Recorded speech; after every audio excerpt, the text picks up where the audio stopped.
Hello, it's me again, Pietrangelo Zampicinini. This is my third video that I am recording to show how I try to study a concerto that has multiple double stops, like thirds, octaves, and things like that, and things like when to vibrate, and what I said last time about that you should always have this in hand. This will be a very quick intervention, I mean as a class, not an intervention, but I'm just studying some double stop, and I thought I would record this for the people who would like to listen to what I have to say in my experience of studying the violin and double stops and things like that. Double stops mean that you use two fingers to make a chord, like for example this.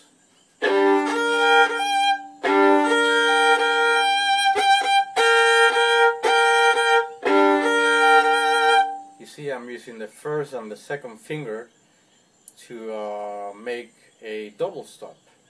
So I was thinking that since I'm practicing the part that is most difficult for me in the Bruch concerto, that is the concerto that I'm studying now, I said, well, let me record this, because I figured out that when you study double stops, it's very easy to go with the gallo, with the papagayo. Like that means in Spanish that you keep going and going and going and going, and you don't go nowhere unless you do something very, very important that I figure out you can do, and it's to think and memorize the distance between the fingers in the present moment. In your short-term memory, you memorize the distance between the fingers, but you also do, as you repeat them and repeat them, you also plug them into your long-term memory. That means that your muscular memory is memorizing the distances. I also would like to dedicate this recording to my cousin Edgar Rafael Tapia Al Nasair. He has some Arabic blood, Arabian blood from the Moors from Spain. So anyway, I just wanted to show this is a very quick intervention, quick thing that I just wanted to record, and it's when I'm doing this octave. Look what happens.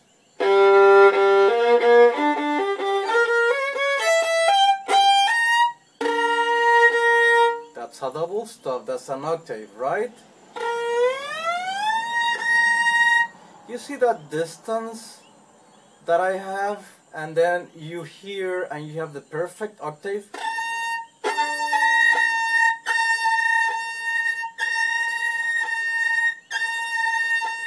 That's because I practiced it before, and I said to myself, well, you're not getting it because you're repeating it so many times, so how can I get this octave the next time and the other time and the next time and the next time always in tune? Well, I figure out this. Memorize in your short-term memory, that is in your immediate memory, the distance. And it works. Look.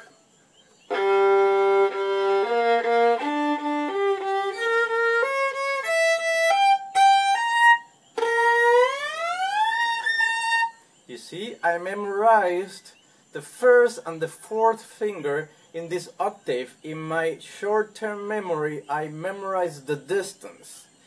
So just for 20 or 30 so many times that you play, use your short-term memory to memorize physically the distance, and you'll see that eventually you'll get it out perfectly in your muscular memory. It works. Look.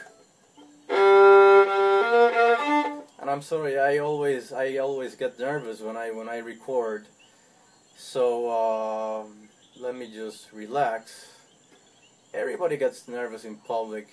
If you don't get nervous in public, it means that you're a pure musician. No offense, but it's what most people say.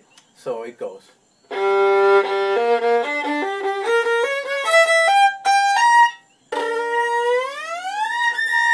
You see?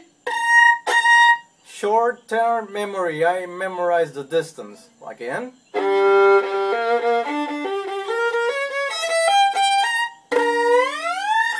Keep going. I already had the other ones memorized, so look.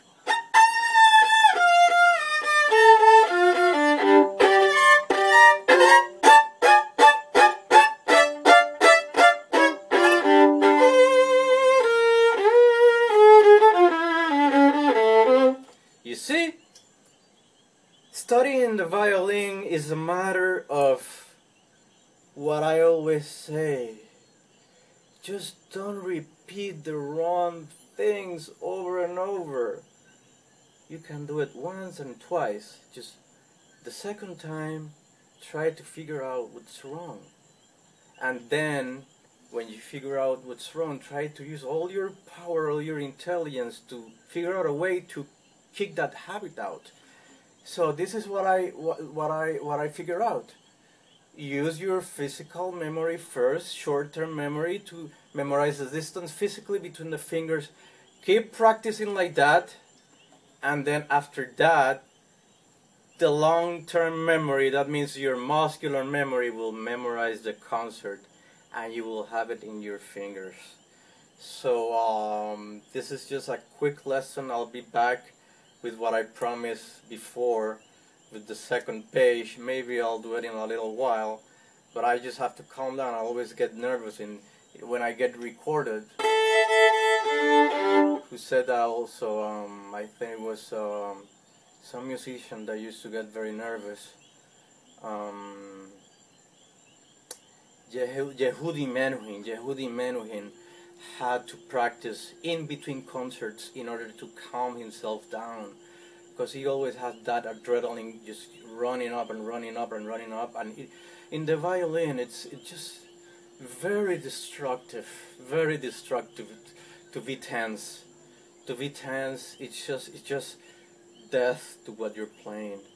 So that's another thing. Maybe check Kato Havas, K-A-T-O H-A-V-A-S. Kato Havas has a book on how to figure out ways on how to make yourself relax, and I also have a little trick. It's called Inderal or propranolol. It's a medicine. Inderal, I-N-D-E-R-A-O, Inderal.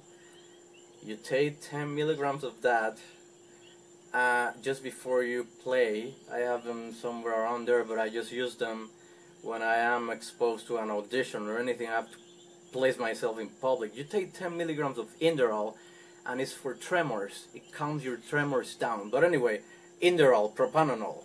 So I'm back to the dull stuff. So it's like this. Remember what I said. Short-term memory.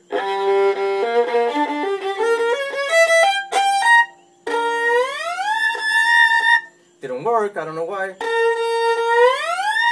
There. I'm nervous, I'm tense, but I have it in my short-term memory.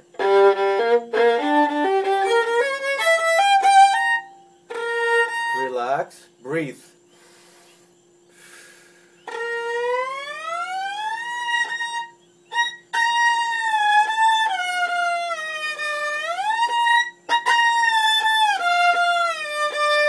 See?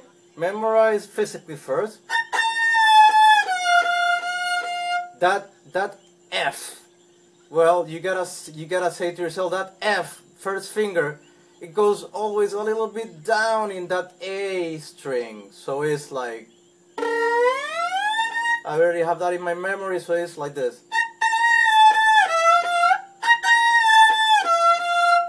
Down the F. The same with the D in the next. Down, you see, physically. The A stays the same. You got the G there. and the rest is just like placed there. Your hand is already placed there for the exchange of fingers.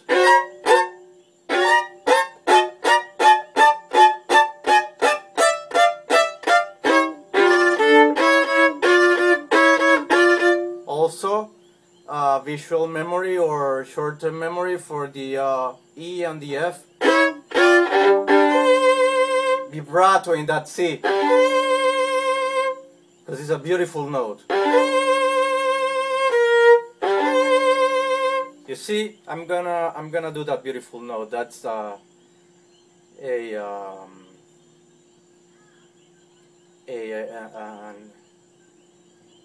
conclusion note, I would say. So let's see if it works out to say everything. Here I go.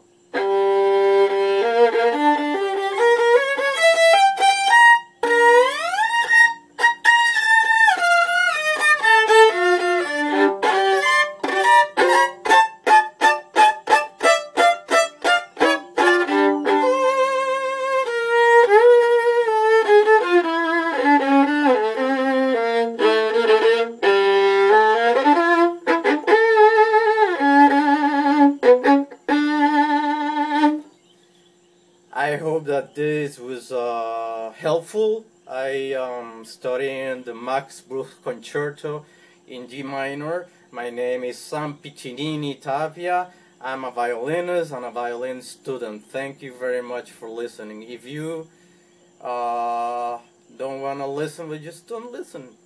I just think that I have just some helpful things to say, things that I thought of beforehand, before just banging and banging and banging and repeating. I hate that, really. I hate it when people go like